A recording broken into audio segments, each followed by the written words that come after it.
It's really not needed today. The countdown has been going very, very smoothly ever since it was picked up, and we are looking forward to a launch on time at 1:30 p.m. Eastern Standard Time. On the pad, the ICE team is in the process of taking a look at the vehicle on the zero level of the MLP, or the Mobile Launch Platform. The team is made up of 4 people who go up to the deck, or zero level, to the 195-foot level where the orbiter access arm is, and to the 215-foot level, which is at the top of the external tank. While they're on the Mobile Launch Platform, they will also look up into the engine area to ensure that no ice is built up on the engine gimbals or other areas. At the conclusion of their inspection, they'll return to Firing Room 2 and report to Launch Director Al O'Hara. They are looking for ice that might build up on the external tank because of the super cold liquid hydrogen and liquid oxygen inside.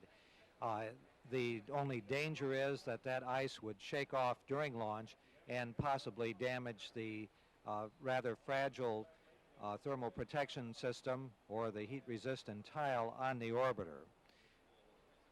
Also on the pad at the present time is the support crew, which is preparing the white room and the crew compartment for the flight crew to enter the orbiter. At the present time, they're in the process of checking the oxygen level inside the cabin. This is essential because during the tanking of the cryogenic propellants, gaseous nitrogen is flowed through much of the vehicle to ensure that there is no possibility of an accumulation of any flammable vapors. Everything going smoothly in the countdown, T-minus 3 hours and holding. This is shuttle launch control.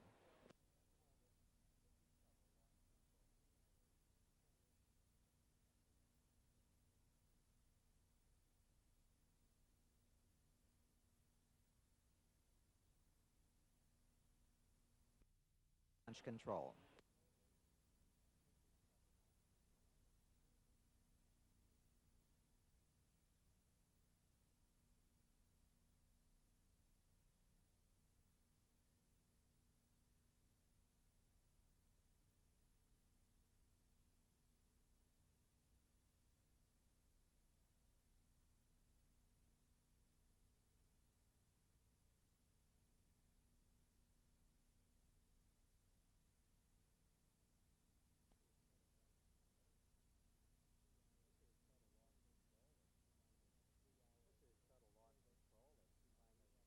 This is shuttle launch control at T-minus 3 hours and holding. We have approximately 25 minutes remaining in this hold time. The astronaut prime crew is presently in the breakfast room and prepared for breakfast. They have been joined by a number of other astronauts at the various tables. At the head table is the pilot Carol Bobko, sitting beside Dr. Story Musgrave.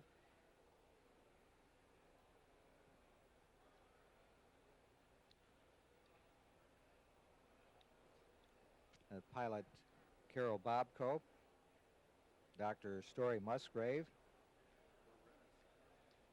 Commander P.J. Weitz, Paul Weitz, and Mission Specialist Donald Peterson.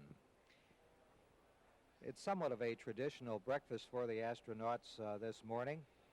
They have a choice. All of them have decided on orange juice. They have a choice of eggs or cereal or steak, or a combination of that.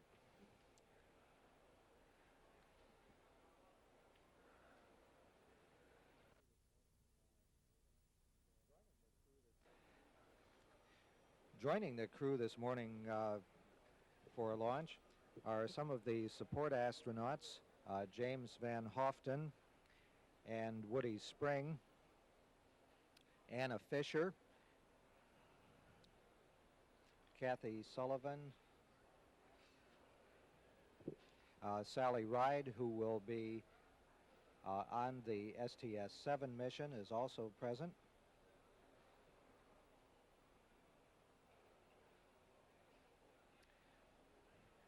At the other table, Lieutenant General James Abramson, who is the Associate Administrator for Space Flight at NASA headquarters and ultimately responsible for the mission.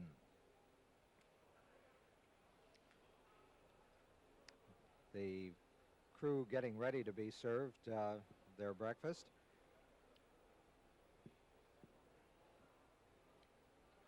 Back on the pad, the closeout crew is in the process of completing their preparations in the crew compartment for the astronaut crew to come out to the pad and enter the vehicle. There's a number of tasks which must be performed in the crew compartment. One of them is taking out everything that is not needed during the mission. Although this is a 4-man mission, and we will have as many as 7 crew members on future missions, the area is not large enough to be leaving any excess material in there. The solid rocket booster recovery ships are presently in the area of the proposed splashdown for the solid rocket boosters. They departed from Cape Canaveral yesterday approximately 5 p.m. and arrived in the recovery area about 5 a.m. this morning. They're in the process of doing a sweep of the impact area, which is located approximately 100 from picking up the countdown at the T-minus 3-hour point. Everything has been going very smoothly during this hold period. As a matter of fact, during the entire countdown, a 93-hour countdown leading to liftoff of STS-6 at 1:30 p.m. Eastern Standard Time today. It's about 5 seconds away. And we're T-minus 3 hours and counting. There's just 2 other built-in holds in the countdown which remain.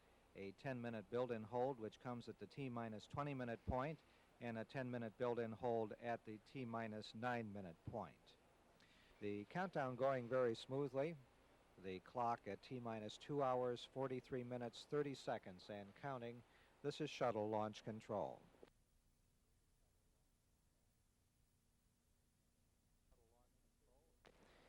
This is Shuttle Launch Control, T-minus 2 hours, 36 minutes, 38 seconds, and counting. The flight crew is just in the process of leaving the crew quarters in the O&C building and is in the elevator ready to go down to the first floor, with the exception of Story Musgrave, who has just run into the elevator and been greeted by Don Peterson, the other mission specialist.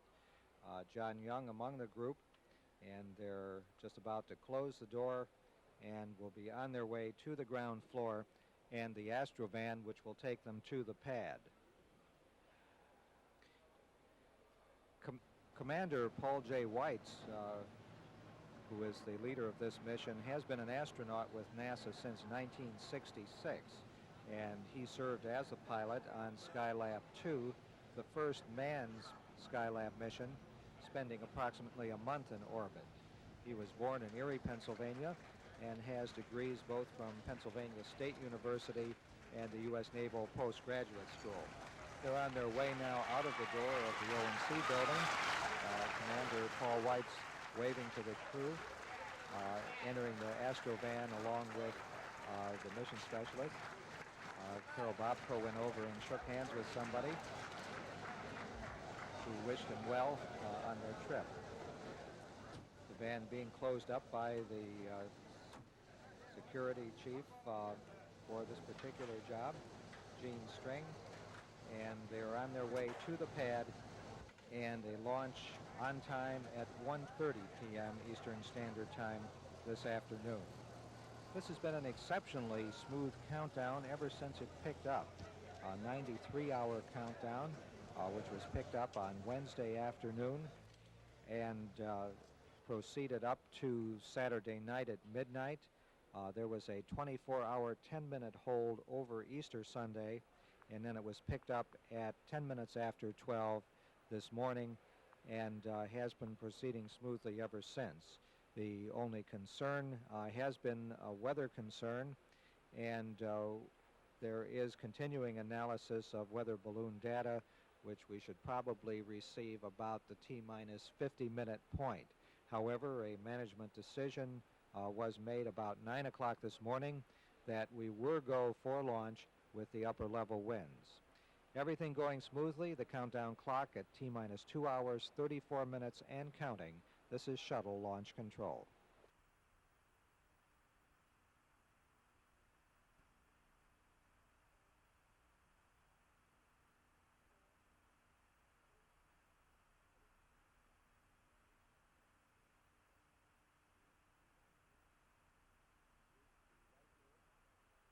Reach the white room on the orbiter access arm and are preparing for their entry into the crew compartment. The NASA test director has asked that the orbiter test conductor conduct a checklist of all of the engineers monitoring those systems and determining that there's no violation of launch commit criteria prior to allowing the astronaut crew to enter the crew compartment. Commander Paul Weitz and Carol Bobko in the process of putting on their harnesses. Carol Bobko joined the NASA's astronaut corps back in 1969 and was a crew member of the highly successful Skylab Medical Experiments altitude test. This was a 56-day simulation of the Skylab mission, enabling crewmen to collect medical experiments baseline data and evaluate equipment. He also was a support astronaut for the Apollo-Soyuz test project and served as a lead astronaut in the test and checkout group at the Kennedy Space Center on the first flight of Space Shuttle. Carol Bobko is considered by the people at the Kennedy Space Center to be an honorary member of Kennedy. In the process of putting on his Snoopy hat and his launch and entry helmet, which is a hinged helmet that is placed in place and then locked around the neck, makes a seal for the launch and entry to provide both communications and life support functions.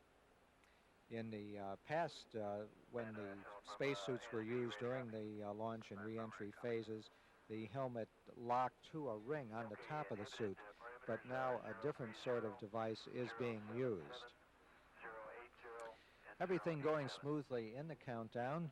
I've had a report from the support astronaut that the switch list of switches inside the orbiter has been configured for entrance of the prime crew into the crew compartment.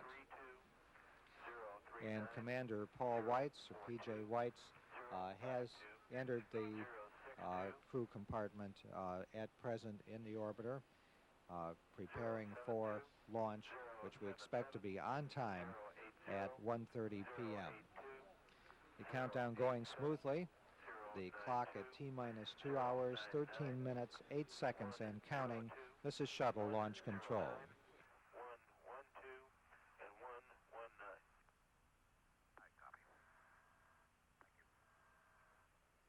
OTC, close out crew. Go crew. Okay, commander and pilot are being ingressed at this time. Thank you, sir. And OTC from ASP to caution, warning clear is complete. Thank you. The mission specialists for STS-6 are presently in the White Room, getting ready for their entrance into the crew compartment of the Orbiter Challenger. Copy, flight control. Mission specialist Donald Peterson is a retired colonel of the Air Force. He's also a graduate of the U.S. States Military Academy at West Point and has a master's degree in nuclear engineering from the Air Force Institute of Technology. Peterson joined NASA back in 1969 and served on the astronaut support crew for Apollo 16. His main areas of responsibility within NASA have included engineering support, man-machine interface, and safety assessment. He's in the process of hooking up his harness. Actually, the harness that the astronauts are wearing is used in case of an emergency, and there are two parts to it. One is an integrated harness and egress sling, which would be used for exiting from the orbiter in the case of an emergency landing. The other portion is called the personal egress air pack and provides oxygen where they would have a contaminated atmosphere. This differs from the harness worn during previous flights because for the first time, operational type seats are available in the orbiter. The Columbia, which had flown on the first 5 missions, had been configured with ejection seats for the test program and with temporary seats for the mission specialists. With the Challenger online, we've moved into an operational type seat for the entire onboard crew. Also getting ready for his entrance into the orbiter is Dr. Story Musgrave. He has biomedical sensors attached to his head, which are part of the ongoing program in looking at the cause of motion sickness in space. Dr. Musgrave is a medical doctor in addition to having degrees in mathematics and statistics, business administration, and computer programming, chemistry, physiology, and biophysics. He was selected as a scientist astronaut by NASA back in 1967 and worked on the design and development of the Skylab program. He was the backup science pilot for the first Skylab mission and was a capsule communicator for the second and third missions. Dr. Musgrave participated in the design and development of all of the Space Shuttle extravehicular activity equipment.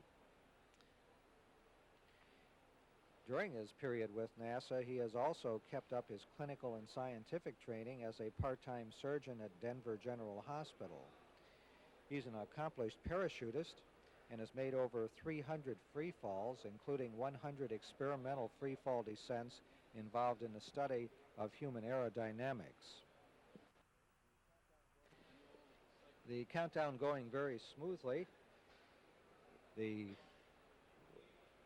Some of the activities which the pilot astronauts, Commander Paul Weitz and Carol Bobko, would be going through once they've gotten into their seats, gotten the seats adjusted, will be to begin their communication checks with the control center here at Kennedy and also at Mission Control in Houston.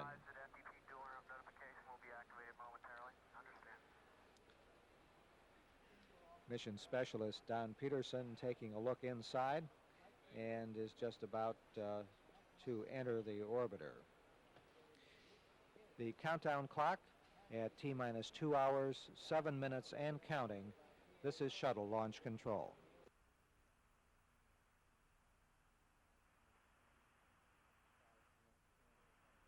Five minutes and counting. Dr. Story Musgrave is in the process of donning his entry and launch helmet and preparing for his entry into the crew compartment on board Challenger. And Don Peterson, the other mission specialist, will be the next to put on his helmet. The ground launch sequencer computer program has been started. That will actually be placed online at the pickup of the countdown at the T-minus 9-minute point. The solid rocket booster rate gyros have been turned on, and a gaseous nitrogen purge of the solid rocket booster aft skirt has begun. The rate gyros are used by the orbiter navigation systems to determine the rate of motion of the solid rocket boosters. During their 2 minutes of flight, the simulation of the first motion of the shuttle has been sent to the Johnson Space Center Range Safety and Firing Room to test the system, which indicates liftoff. This signal also starts the clock, which keeps track of the mission time. Everything going smoothly in the countdown as we look forward to launch at 1:30 p.m. this afternoon. Dr. Story Musgrave making some final adjustments of the cabling which is attached to the various sensors on him, biomedical sensors which are used in the study of motion sickness in space, and will be entering the orbiter shortly. Unlike previous flights aboard the Columbia, all 4 of the astronauts will be able to sit on the flight deck during the launch and the re-entry. The countdown clock continuing at T-minus 1 hour, 53 minutes, 3 seconds and counting. This is shuttle launch control.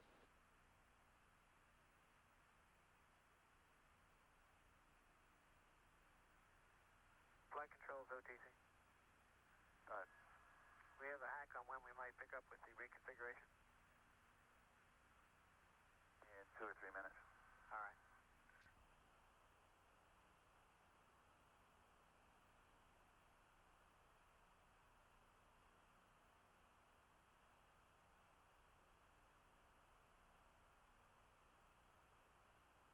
OTC, GLS 212.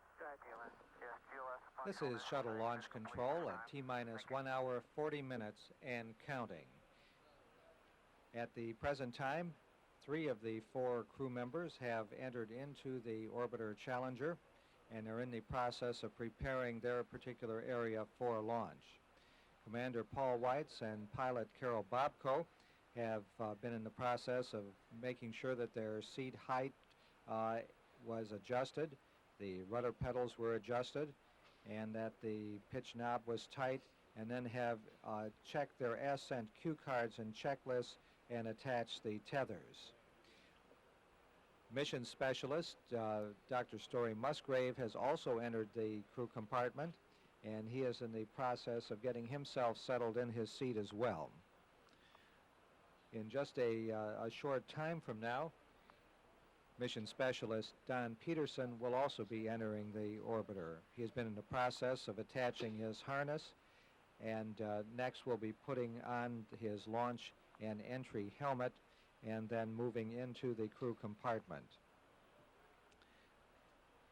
As soon as all of the tasks, sort of the housekeeping tasks, have been completed, then the support astronaut will be removing a number of items from the crew compartment. They include such things as the personal equipment transfer bag, the launch and entry helmet visor protectors, the various checklists, inspection mirrors, pin lights, the mid-deck floor covers, the reaction control system and OMS engine switch guards, and the flight deck protective flooring. These are things, some of these are things which protect the surfaces of the orbiter from any damage that might occur from people walking on them while the orbiter is in a upright position during and in a 1G environment. Of course, when it's in 0G, there's a much lighter touch as the astronauts move around the crew compartment. And now Mission Specialist Don Peterson in the process of putting on his launch and entry helmet, and then we'll be moving into the crew compartment. Everything going very smoothly in the countdown. The next step will be communications check with the firing room and air-to-ground voice circuits between the commander, pilot, and the mission specialist. The countdown clock continuing, T-minus 1 hour, 37 minutes, 16 seconds, and counting. This is shuttle launch control.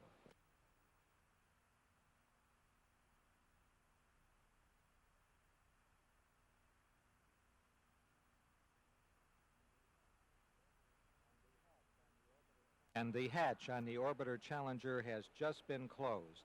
The hatch was closed by the technicians in the closeout crew in the White Room after the NASA test director talked to Commander P.J. Weitz and asked him whether they were ready to be closed in. And he said, gave a go for that. And so we're proceeding along our timeline to an expected liftoff at 1:30 p.m. Eastern Standard Time this afternoon. During the last few minutes, an abort advisory check was conducted.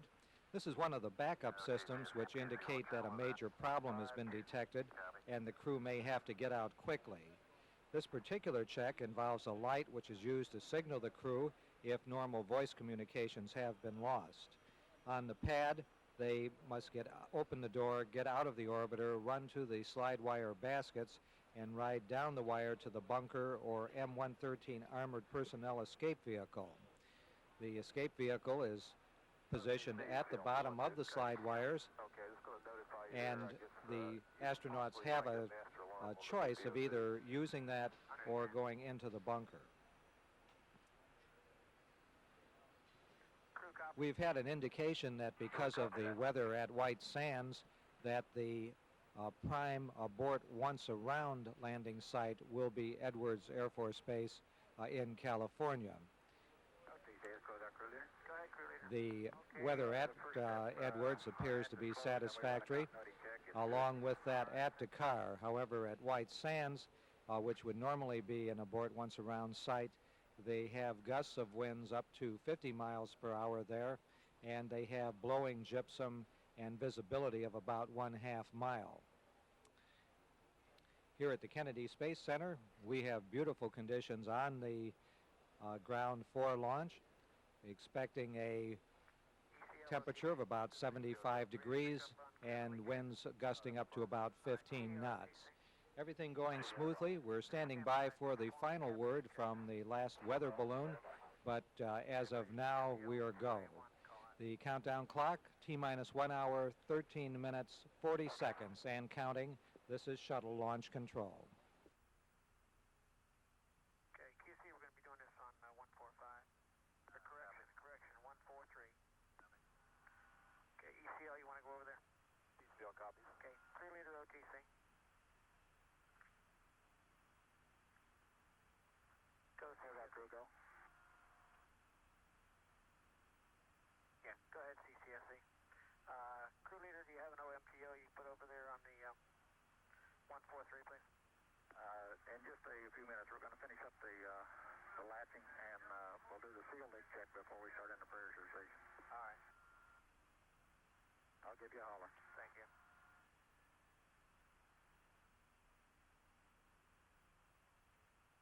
OTC, this is CHCD 212. Go ahead, Ken. Okay, I'd like to advise you of this condition we've been assessing, the problem we picked up on IPR 1330. Yes. The problem appears to be an indication of talkback from the aft sample valve. If that, and it's intermittent. Okay, tell you what, has gas go 161. Okay. What's TPE? Copy. TP copy.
This is Shuttle Launch Control at T-minus 1 hour, 5 minutes, and counting.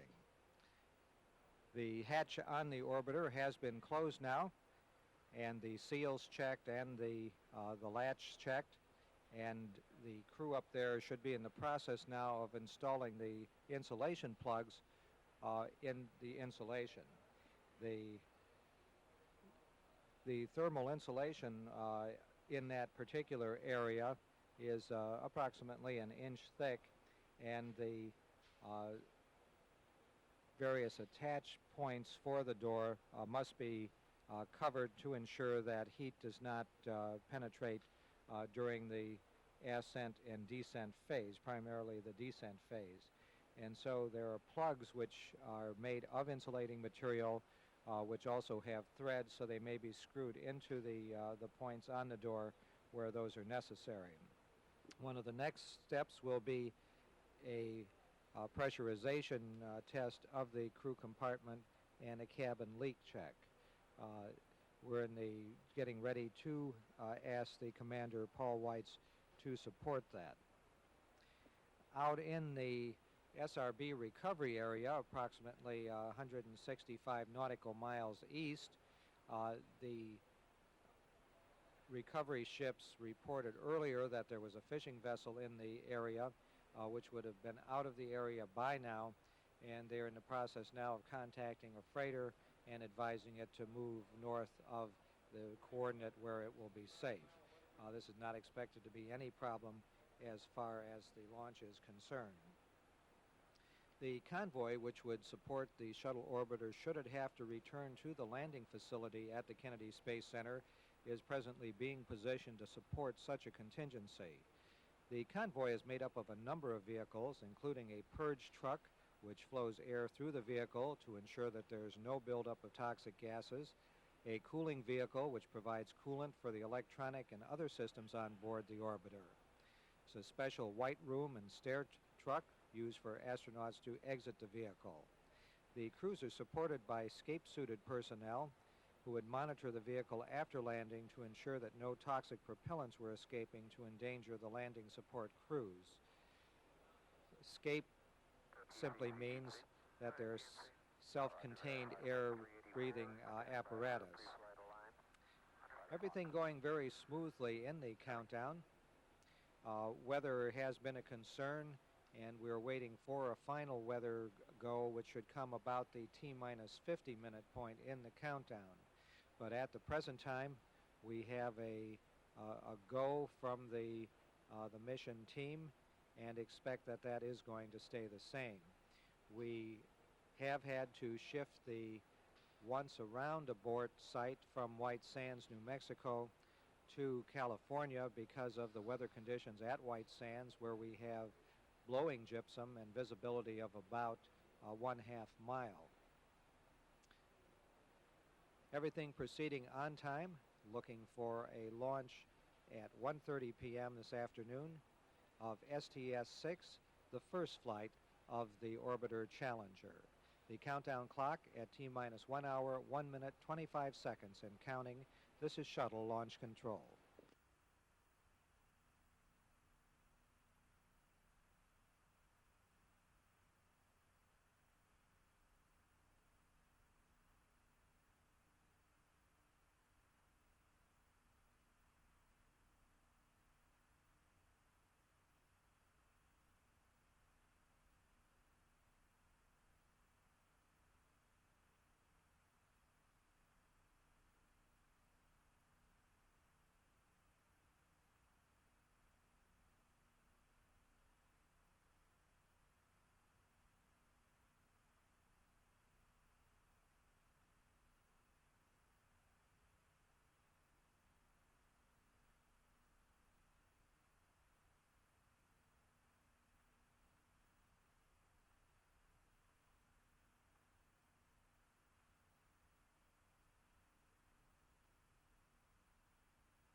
This is Shuttle Launch Control at T-minus 55 minutes and counting.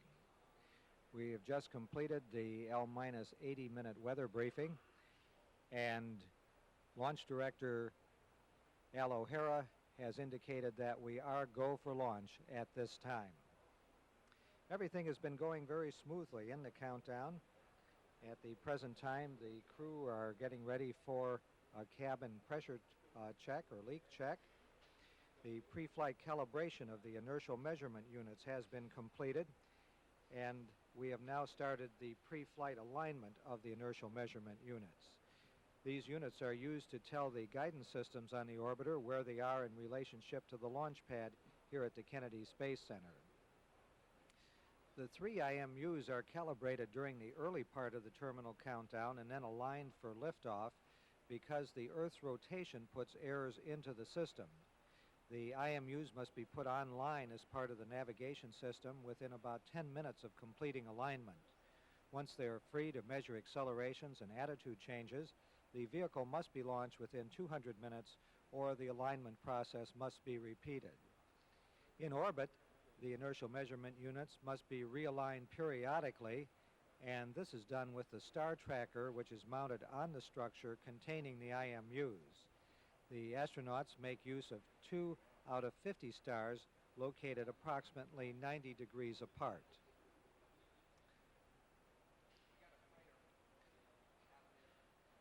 Just a short time ago, the launch countdown clock was adjusted with the correct Greenwich Mean Time because time is a vital part of the navigational system as well.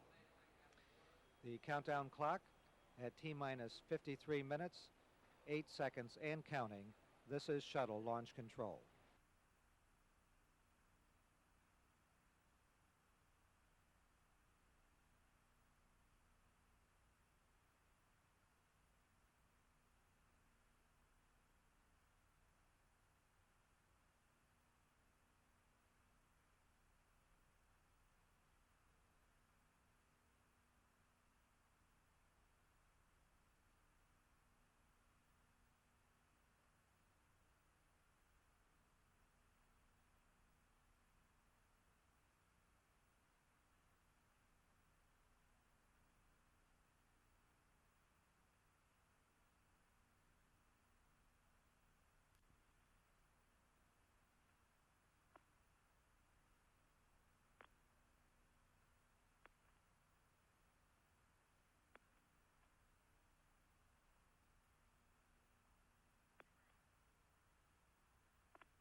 CDPS OTC. This DPS. Pick up your activation of STS-6 per the clock. Okay, will do. CDR OTC. CDR, go. You can perform your cabin vent redundancy checks at this time. Go.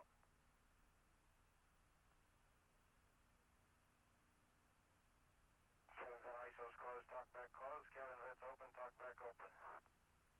Copy, thank you.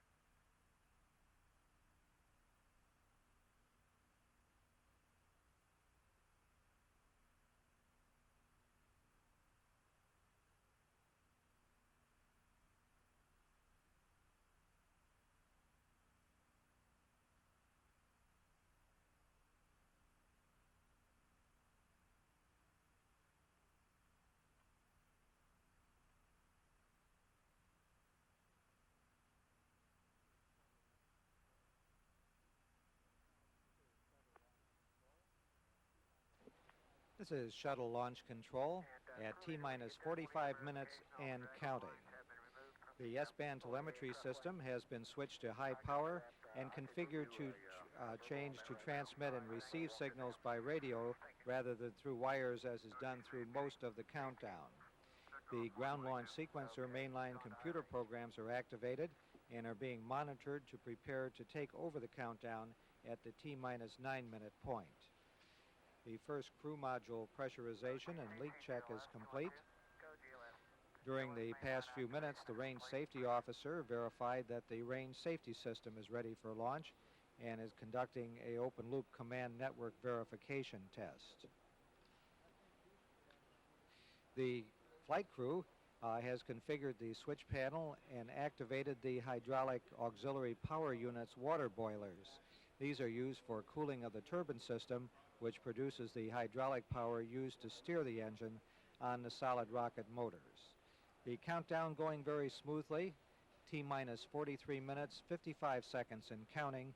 This is shuttle launch control.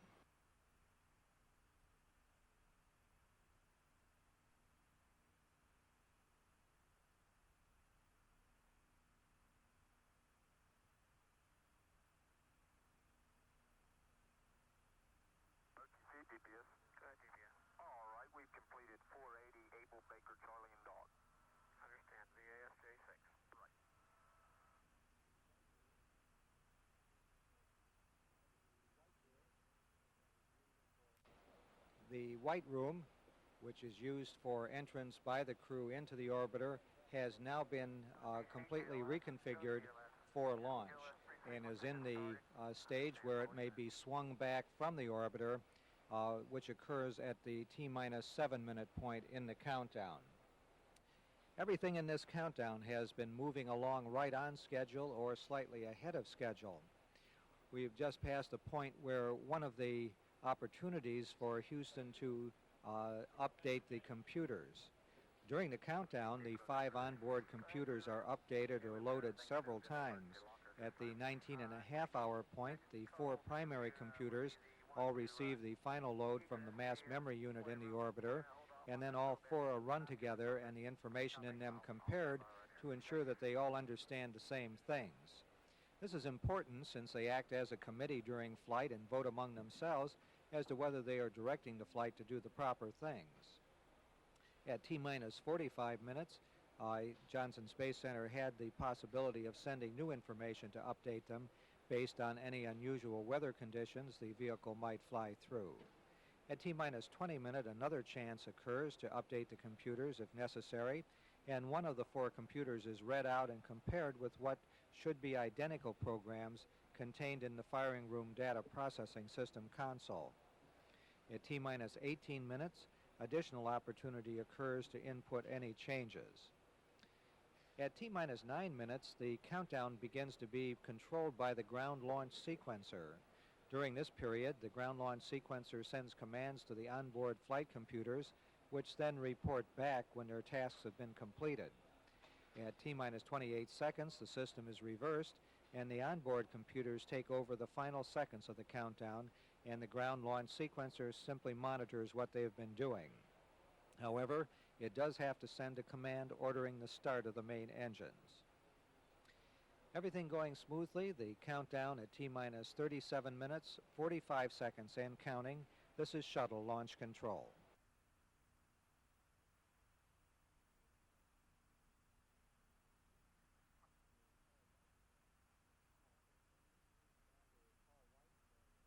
Counting. Commander Paul Weitz has vented the cabin pressure and completed the first phase of the testing of the ability of the cabin to contain its atmosphere during the flight. Safety and security personnel here at the Kennedy Space Center have verified the shuttle landing facility has been cleared and secured in case it's needed for a return to launch site abort. In a return to launch site abort, that would only occur if we had 2 engines on the orbiter go out at a point where the orbiter was not able to actually get into orbit or complete one revolution of the Earth to land in California. In a case of that, they would have to turn the orbiter around after the solid rocket boosters have separated, turn the orbiter around and thrust backwards to slow down and then accelerate towards the Kennedy Space Center for a landing. We have just had verification from the launch director that the winds aloft are go for launch. Everything going smoothly as we move towards launch on time at 1:30 p.m. Eastern Standard Time today. The countdown, T-minus 26 minutes, 35 seconds and counting. This is shuttle launch control.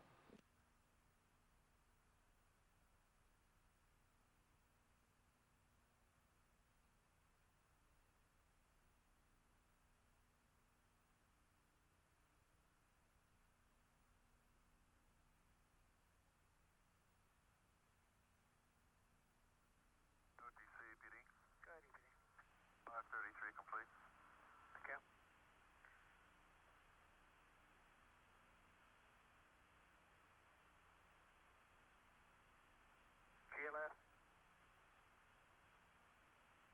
OTC, GLS? Yes, 530? Yeah, step 530 is complete. Thank you.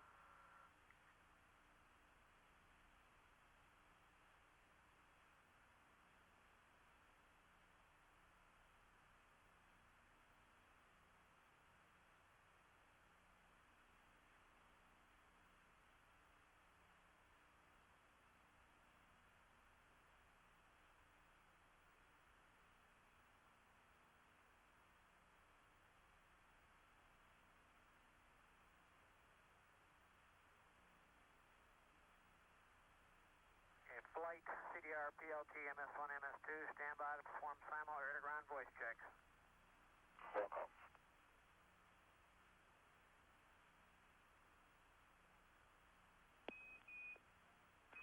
Challenger Houston, standing by for simul voice checks. Like to hear from the CDR first. CDR loud and clear. Okay, CDR is loud and clear, standing by for PLT. PLT loud and clear. Loud and clear, standing by for MS1. 20 seconds and counting. We're just a little less than a minute and a half away from one of our 2 built-in holds remaining in the countdown this afternoon. The primary computer program is presently being transferred to the backup computer in the orbiter to ensure that both systems have the same information. In case of the prime computer failing during flight, the backup would take over control of the shuttle vehicle. The orbiter test conductor has asked Commander Paul Weitz to close the cabin vent valves once again, and we're just about 50 seconds away now from a 10-minute build-in hold. This 10-minute build-in hold is a period during which all the computers in the firing room or the control room are configured with the proper programs for the final portion of the countdown. At the time we come out of the hold, the onboard computer will be changed over to the flight program. Also during this hold, the inertial measurement pre-flight alignment will be complete. The inertial measurement being a part of the navigation system, which is absolutely essential during flight. The countdown at T-minus 20 minutes, 13 seconds and counting, coming up on that built-in hold. Just about 6 seconds away from it.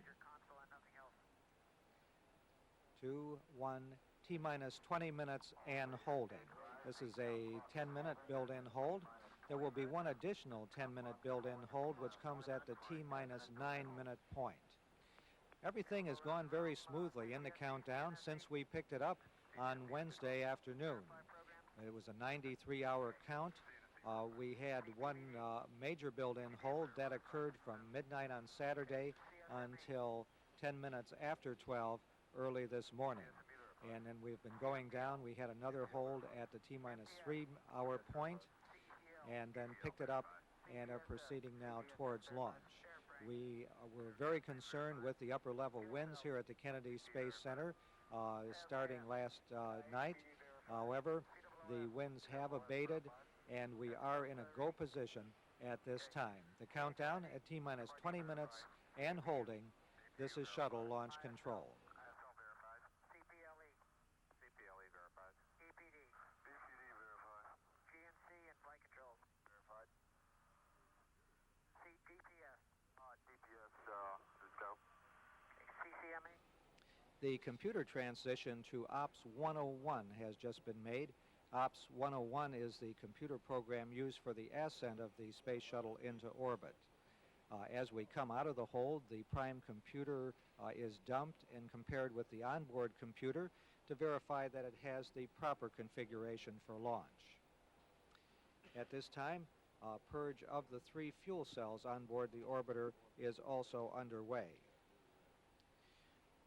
During this period, the flight crew will be configuring their computer for comparison tests. They have also been checking the horizontal situation displays. The crew is configuring their instruments for launch. At T-minus 16 minutes, the main propulsion subsystem cockpit switches will be configured and the helium tank isolation valves open for launch. The countdown clock at T-minus 19 minutes and counting. This is shuttle launch control. PLT, configure pass and BFS horizontal sit displays.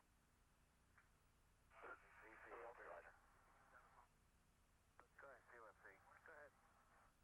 Yeah, 628 is verified. 629 is okay. 630. We do not meet the criteria stipulated there. That will be corrected with the patch at T-minus 9 minutes. Copy. OTC, T-minus 20-minute dump compares in progress. Thank you.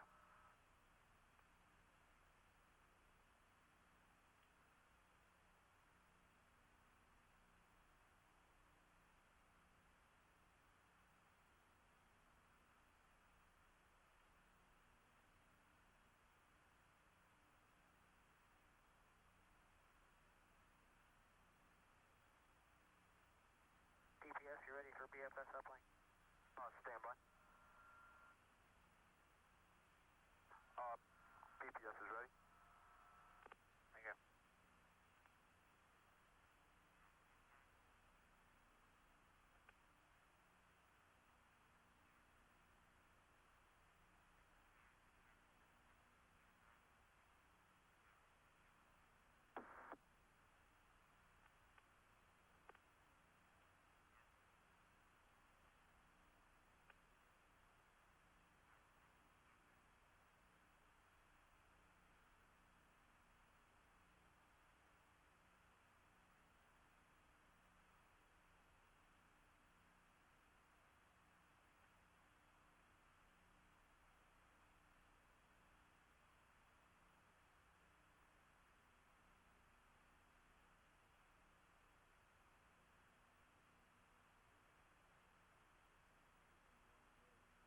And counting.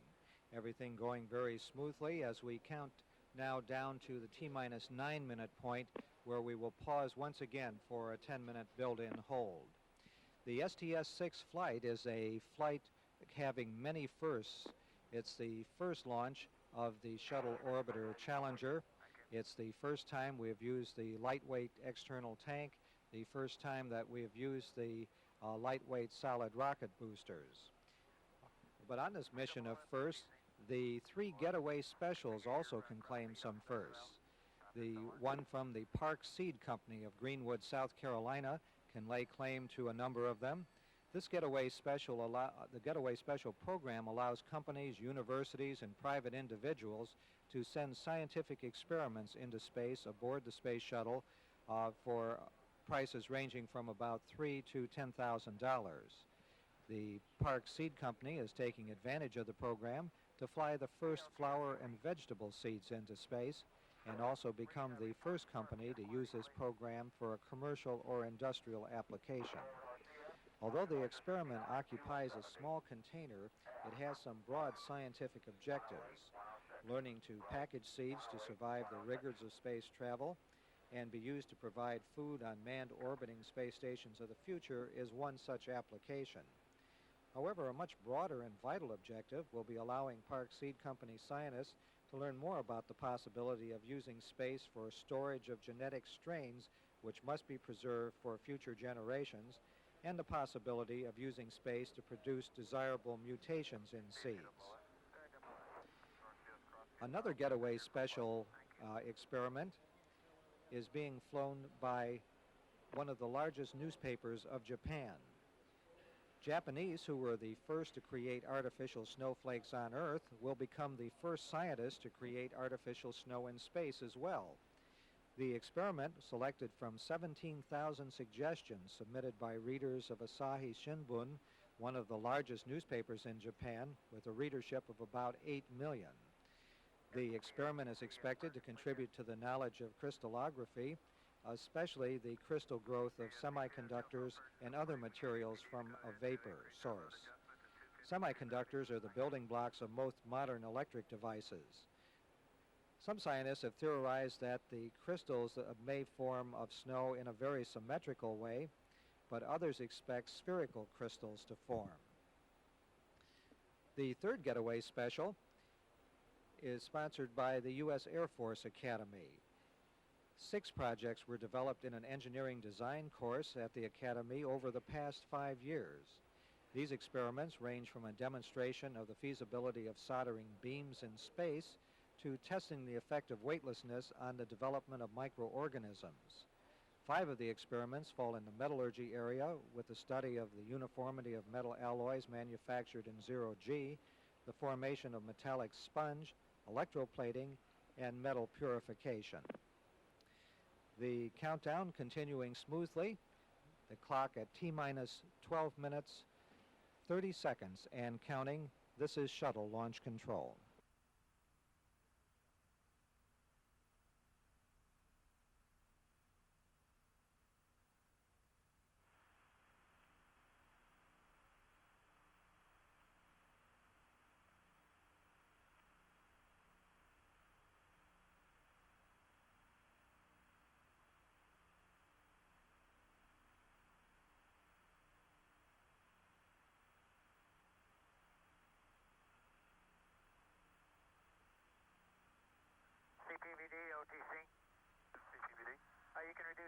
Sub bay purge rates to launch. Didn't work.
This is shuttle launch control at T-minus 10 minutes, 30 seconds, and counting.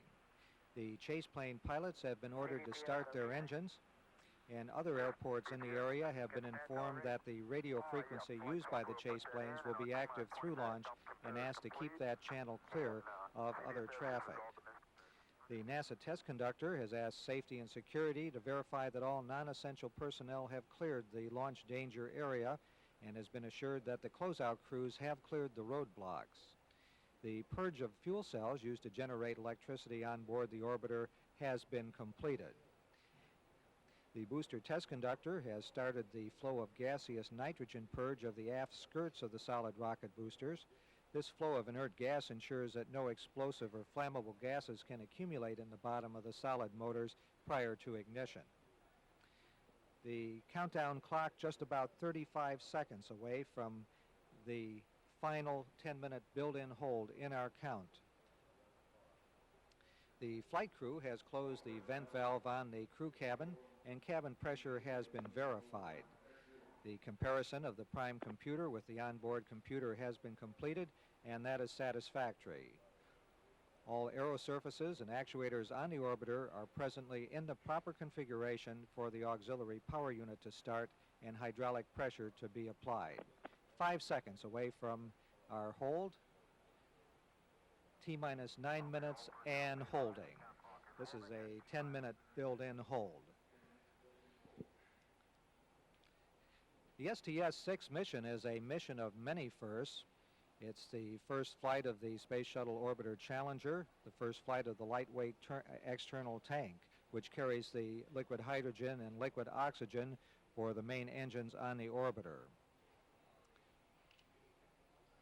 Altogether, the weight savings are significant, increasing the cargo carrying capability.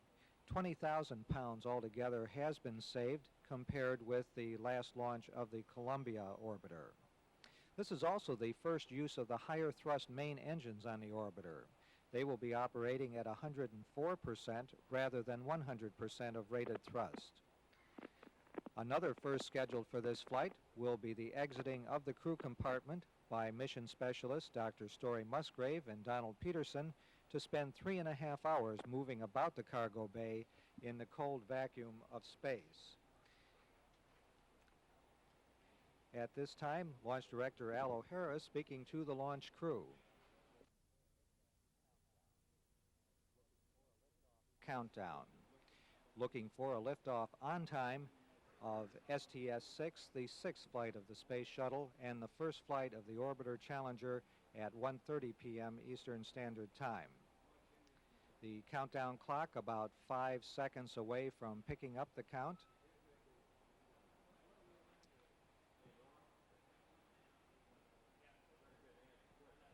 We are holding the clock at the T-minus 9 minute point while we check on the booster system.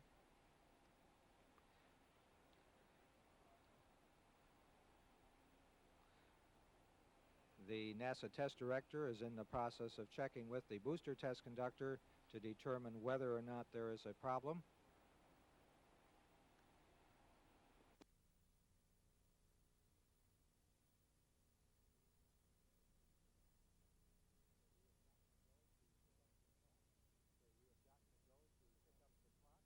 Okay, we have gotten a go to pick up the clock, and we will pick up in 10 seconds at the T-minus 9-minute point.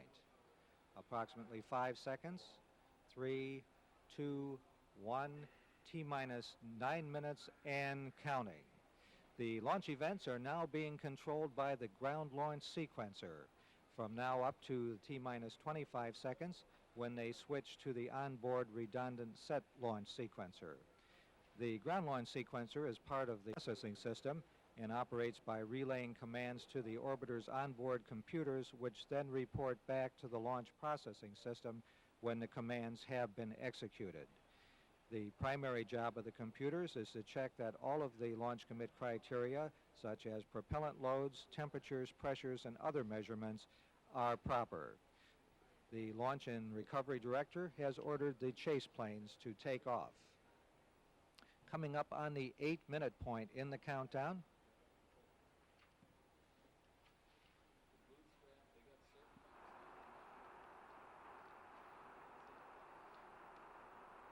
T-minus 8 minutes and counting. Everything proceeding smoothly towards an on-time liftoff at 1:30. The liquid oxygen fill and drain valve in the external tank has been closed and topping of the tank completed.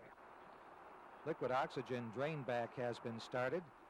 This means that liquid oxygen is flowing through the main propulsion system and back to the large storage tank to cool the system down slowly to 270 degrees below zero, so they'll not be shocked by the torrent of super cold fluid. T-minus 7 minutes, 27 seconds and counting. At the T-minus 7-minute point, the crew access arm will retract and is in the process of retracting right now. This is the walkway used by the astronauts to get from the service structure to the orbiter. If an emergency should arise, that tower can be put back in position within 15 seconds. T-minus 7 minutes and counting. Like other things in the countdown today, we have been just slightly ahead of schedule as we go down towards a liftoff.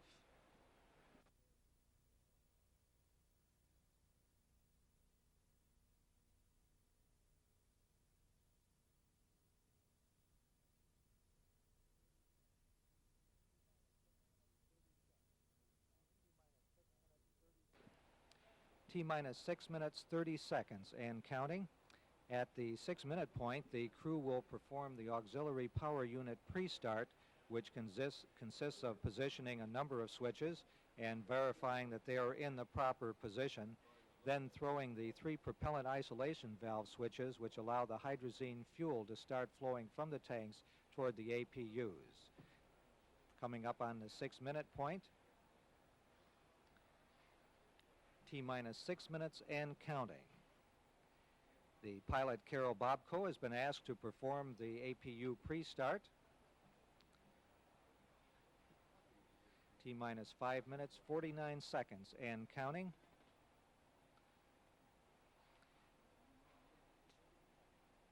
T-minus 5 minutes, 40 seconds and counting. The flight recorders are on. The flight recorders provide measurements of the shuttle system performance during the entire mission for playback after landing. T-minus 5 minutes, 25 seconds and counting. Everything going smoothly towards our liftoff.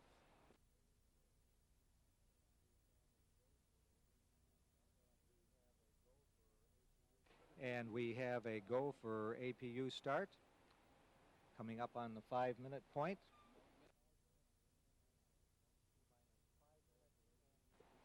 T-minus 5 minutes and counting. I have go for APU start. APU start is in work. The APUs, or auxiliary power units, provide hydraulic power to move the aerosurfaces and main engines for steering. The astronauts have closed their visors.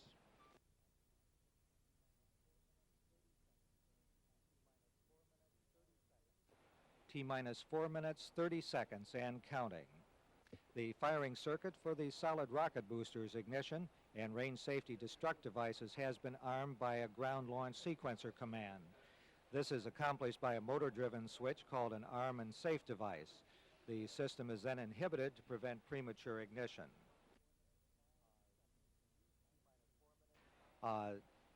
T-minus 4 minutes, 5 seconds and counting.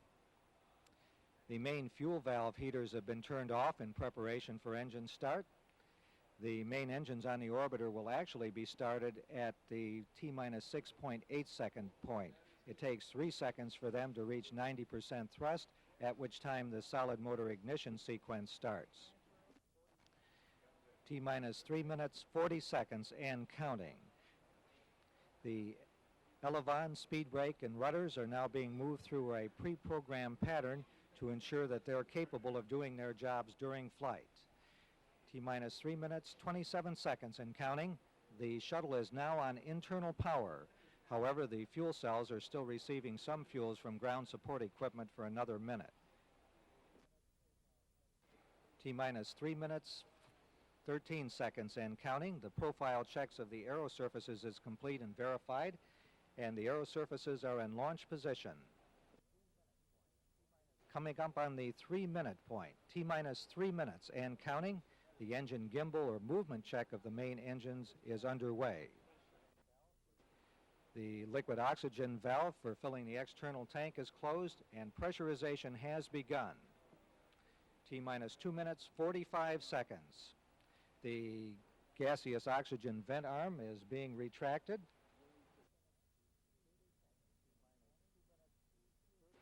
T-minus 2 minutes, 30 seconds and counting.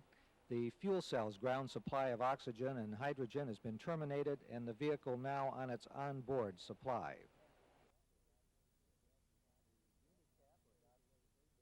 The beanie cap or gaseous oxygen vent arm carries away vapors from the oxygen tank while the tank is full on the pad. Coming up on the 2-minute point in our countdown, the main engines have been moved to their start position and the astronauts have cleared the caution and warning memories. T-minus 1 minute, 56 seconds, and the liquid hydrogen vent valve has been closed. Flight pressurization is underway. T-minus 1 minute, 45 seconds. At this point, the computer automatically verifies the readiness of the main engine.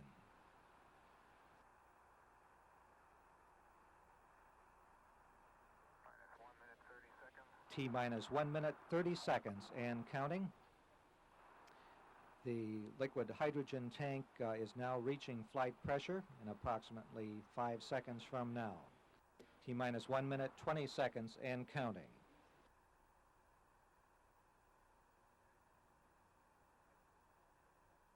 The liquid hydrogen tank is at flight pressure. Coming up on the 1-minute point in our countdown. T-minus 1 minute and counting. The firing system for the sound suppression water system is armed. T-minus 55 seconds, and the hydrogen igniters under the orbiter's engines have been armed. These devices are used to ensure any hydrogen flowing through the engines prior to engine ignition does not accumulate. T-minus 40 seconds and counting. We are just seconds away from switching command of the countdown to the onboard computers. T-minus 30 seconds and counting. We are go for auto sequence start. The hydraulic power units on the SRBs have started. T-minus 20 seconds and counting. T-minus 15, 14, 13, 12, 11, 10. We're go for main engine ignition. 7, 6. We have main engine ignition.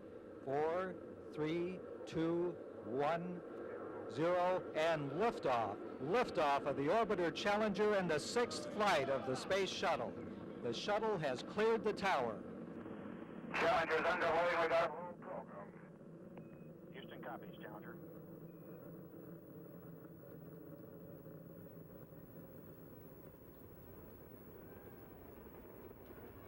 The period of maximum aerodynamic pressure.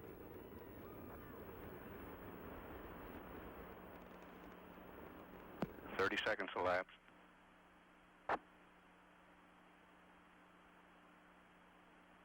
Throttles on all three main engines coming down to 81%.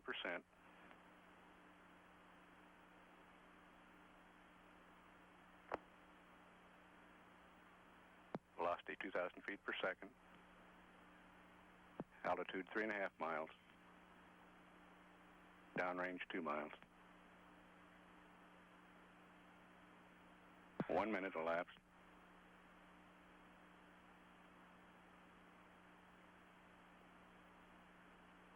Main engine throttle is going back to 104%. Challenger is go at throttle up. Challenger, you're go at throttle up. Roger, go at throttle.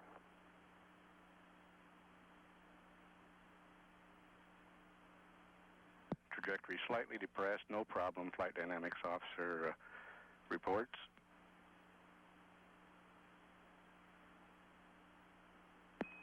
Challenger, Houston, we see you're slightly depressed, no problem.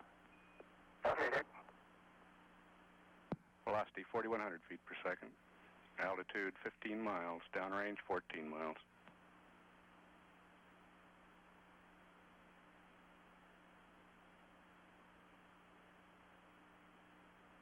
Velocity 5,100 feet per second. 20 miles in altitude. Downrange 22 nautical miles. Standing by for solid rocket booster separation. SRB-7 was that something?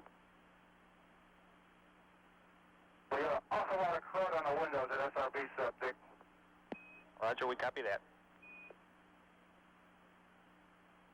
Challenger, your first stage performance was nominal. Okay, thank you.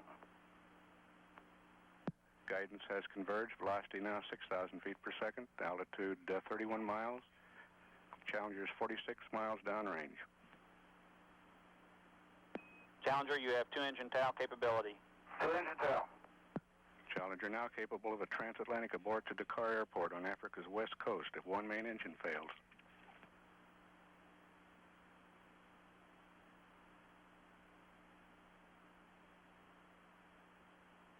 Three minutes elapsed time. Velocity 6,800 feet per second. Altitude 39 miles. Challenger 70 miles downrange. All three main engines still at 104%. Challengers go at 3 minutes 15 seconds. Flight Director Jay Green taking a status check at all positions prior to Challenger reaching negative return point.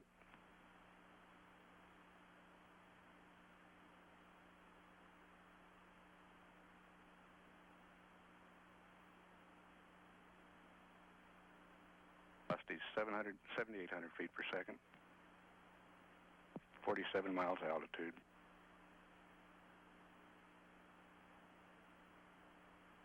Challenger, your negative return. Correct, negative return.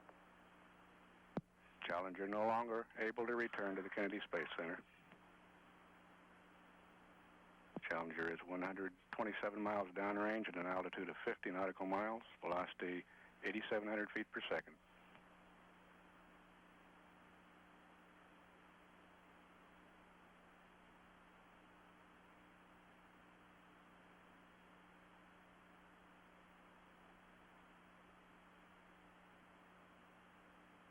Four minutes, 25 seconds elapsed.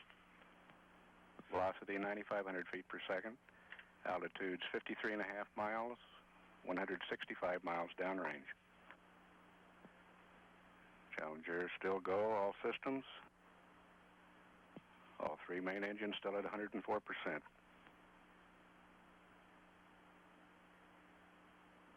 Velocity 10,400 feet per second. Altitude 55 miles. Downrange 196 nautical miles.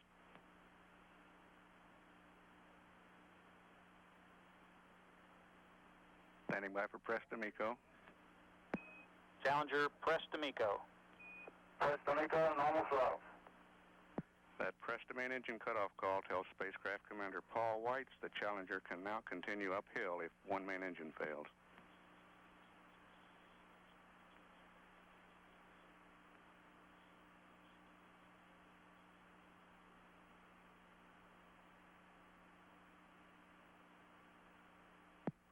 Vector J. Green, polling all positions. All controllers reporting everything looks great. 5 minutes, 40 seconds.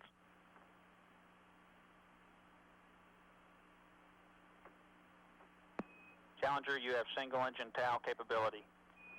Single engine TOW. Challenger now capable of reaching Dakar Airport if two main engines fail. Velocity 13,900 feet per second. Altitude's 58 nautical miles. Downrange 321 nautical miles. Time for main engine cutoff computed for 8 minutes, 20 seconds.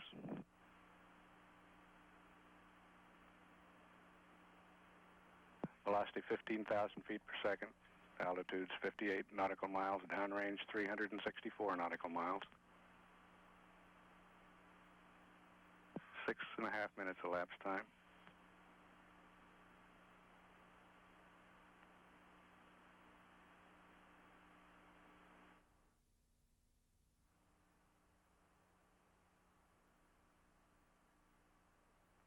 Velocity up to 17,000 feet per second. Still at 58 nautical miles. Challenger 433 nautical miles downrange.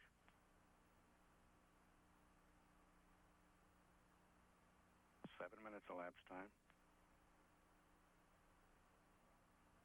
Challenger, your single engine press to MECO. Single engine press, thank you. That call tells the crew to press on even if two main engines shut down early. Challenger's velocity nearing 20,000 feet per second. 529 miles downrange at an altitude of 58.1 nautical miles.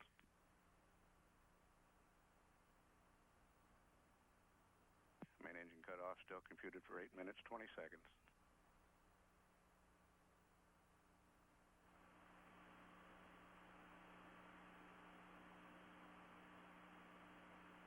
$23,000 feet per second. Altitude's 58.5 miles. Downrange 629 nautical miles. 8 minutes. Master alarm, cabin atmosphere light, Houston. We copy. Cabin atmosphere master alarm.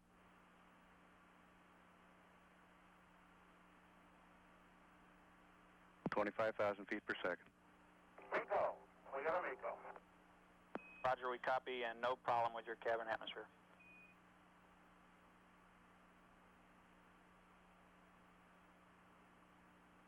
Nominal MECO.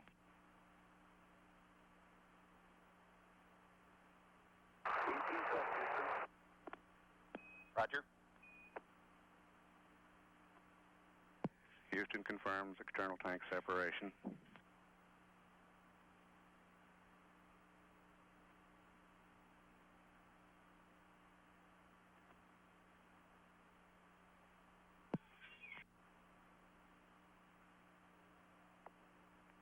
We don't have 104 yet, Houston. Roger, we copy.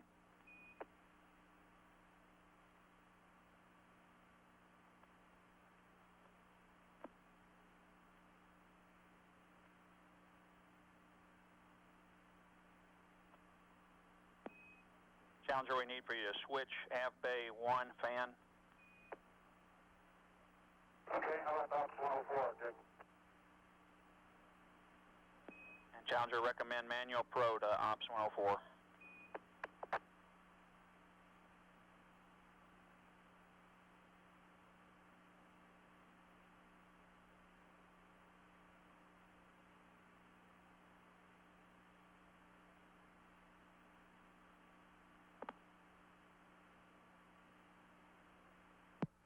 Ohms 1 will be 223 feet per second. Burn time 2 minutes, 26 seconds.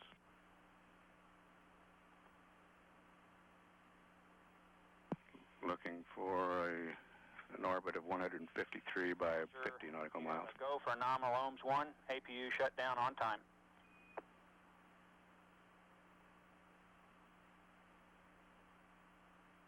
Go, Houston. Ignition both engines. Good ohms burn.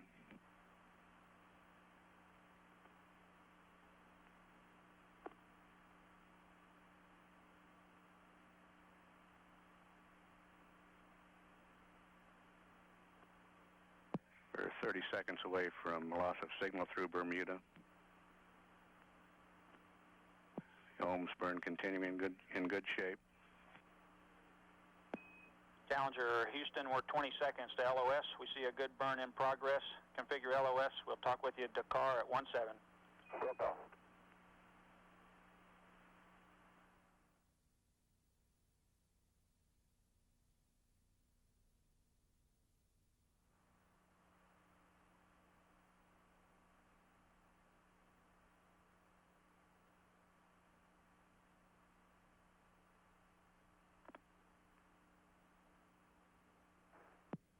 This is Shuttle Control. Bermuda has had loss of signal with Challenger. Next acquisition through Dakar in approximately 6 minutes.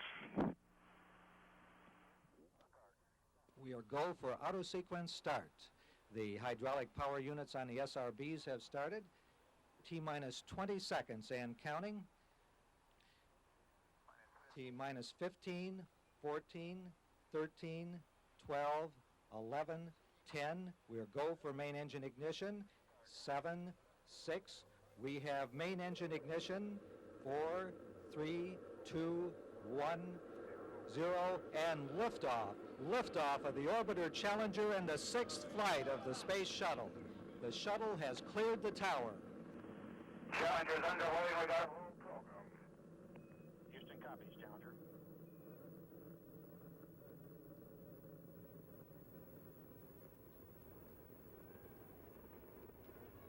The period of maximum aerodynamic pressure.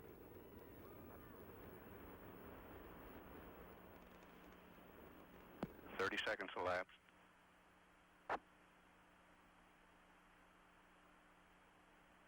Throttles on all three main engines coming down to 81%.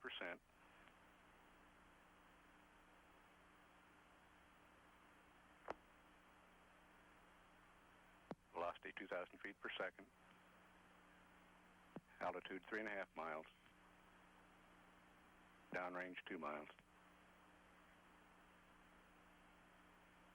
1 minute elapsed.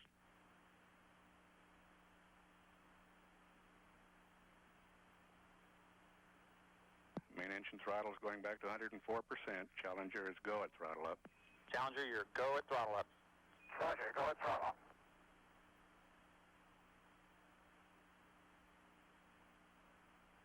Trajectory slightly depressed, no problem. Flight dynamics officer reports.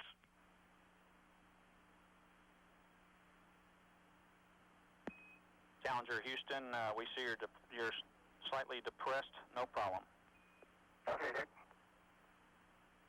Velocity 4,100 feet per second.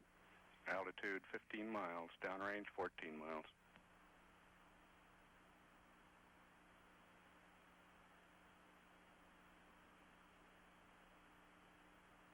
Velocity 5,100 feet per second. 20 miles in altitude. Downrange 22 nautical miles. Standing by for solid rocket booster separation. SRB-7 was that something. We got an awful lot of crud on the windows at SRB-7, Dick. Roger, we copy that. Challenger, your first day's performance was nominal. Okay, thank you. Guidance has converged. Velocity now 6,000 feet per second. Altitude 31 miles. Challenger's 46 miles downrange. Challenger, you have 2-engine tail capability. 2-engine tail. Challenger now capable of a transatlantic abort to Dakar Airport on Africa's west coast if one main engine fails.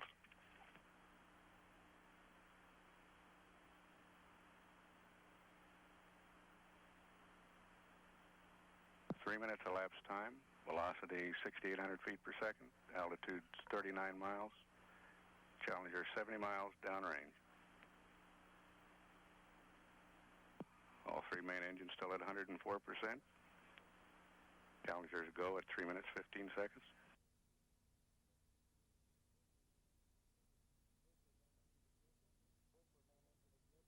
Go for main engine ignition.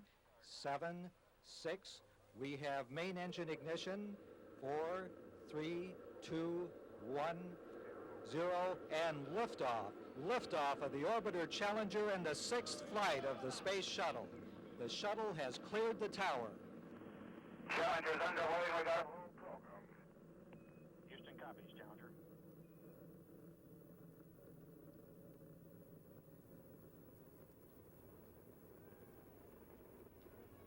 The period of maximum aerodynamic pressure.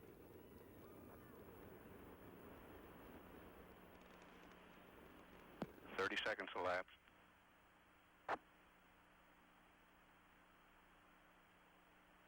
Throttles on all three main engines coming down to 81%.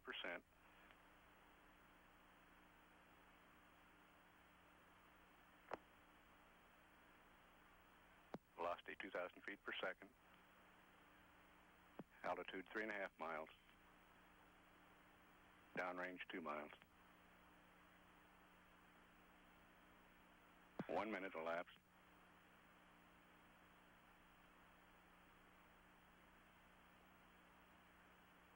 Main engine throttle is going back to 104%. Challenger is go at throttle up. Challenger, you're go at throttle up. Roger, go at throttle.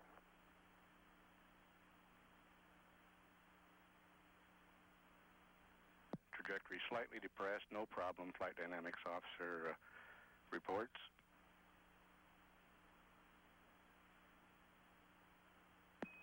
Challenger, Houston, we see you're slightly depressed, no problem. Okay, Dick. Velocity 4,100 feet per second. Altitude 15 miles. Downrange 14 miles.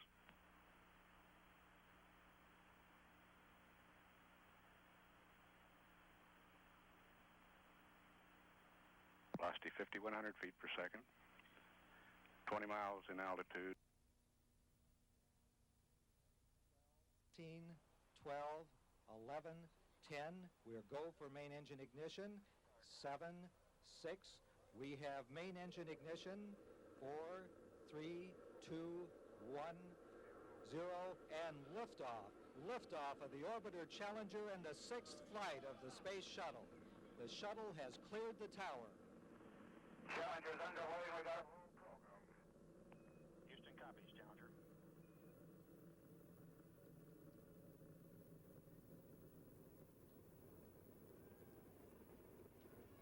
The period of maximum aerodynamic pressure.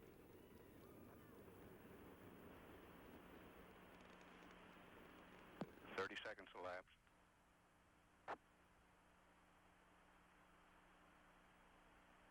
Throttles on all three main engines coming down to 81%.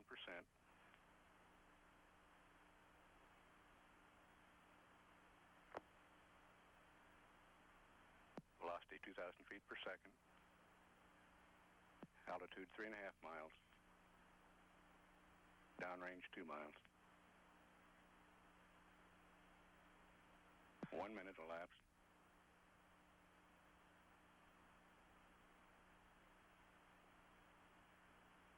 Main engine throttle is going back to 104%. Challenger is go at throttle up. Challenger, you're go at throttle up. Roger, go at throttle.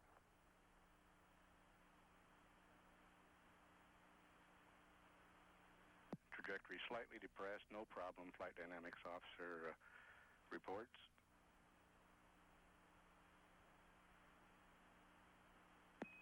Challenger, Houston, we see you're slightly depressed, no problem. Okay, Dick. Velocity 4,100 feet per second. Altitude 15 miles. Downrange 14 miles.